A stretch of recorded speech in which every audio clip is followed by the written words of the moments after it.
Hi అండి అందరికీ good morning. సూర్యోదయం చూసారా? ఈరోజు నేను సూర్యోదయంతోనే వీడియో మొదలుపెట్టాననమాట. ఈరోజు శుక్రవారం కదా, ఇంక ఇంటి ముందైతే పీట ముగ్గేసుకున్నాం. మనం దేవుడిని ఏందా బాబు ఇన్ని సమస్యలు ఇచ్చాడు, ఇంత భారాన్ని నెత్తి మీద వేసాడు అనుకుంటాం కదా. దేవుడు ఎప్పుడు భారాన్ని నెత్తి మీద వేయడండి, భారం తీసేస్తాడు తప్పించి. దానికి ఉదాహరణగా శ్రీకృష్ణుడు ఏం చేశాడో చెప్తా అనమాట. గోకులంలో ఒక మహిళ బావి దగ్గర నీళ్లు తోడుతుంటే కుండ నిండగానే ఎవరైనా ఆ కుండని తల మీద పెడతారేమోనని అటు ఇటు చూస్తుంది. అటుగా శ్రీకృష్ణుడు వెళ్తాడనమాట. కృష్ణ కృష్ణ అని పిలిచిద్ది.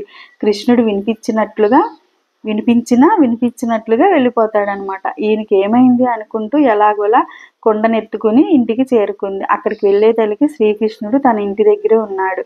అలా చూసి కుండ దించి పెడతాను రా అన్నాడు. ఆమె ఆశ్చర్యపోయిందనమాట. అప్పుడు పిలిస్తే రాలేదు కానీ ఇప్పుడు కుండ దించడానికి వచ్చావా కృష్ణ అనిద్దనమాట. నాకేం అర్థం కాలేదు కృష్ణ అంటది. కృష్ణుడు అంటాడు నవ్వి, నేను భారాన్ని దించేవాడినే కానీ ఎక్కించడం నా పని కాదు అని వెళ్ళిపోతాడు.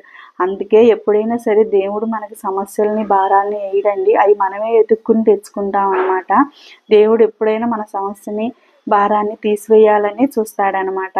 ఈరోజు శుక్రవారం కదా, దుర్గాదేవికి అయితే రోజు చేసుకుంటానండి. కానీ ఈరోజు శుక్రవారం అమ్మవారికి మందార పువ్వులతో అలంకరించుకుని దీపం పెట్టి దానిమ్మకాయని నైవేద్యంగా పెట్టానమాట.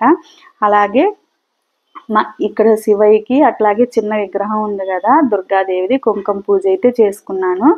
అమ్మకి అటు లక్ష్మీదేవికి ఇటు వెంకటేశ్వర స్వామికి అందరికీ పూజ అయితే చేసుకున్నానండి.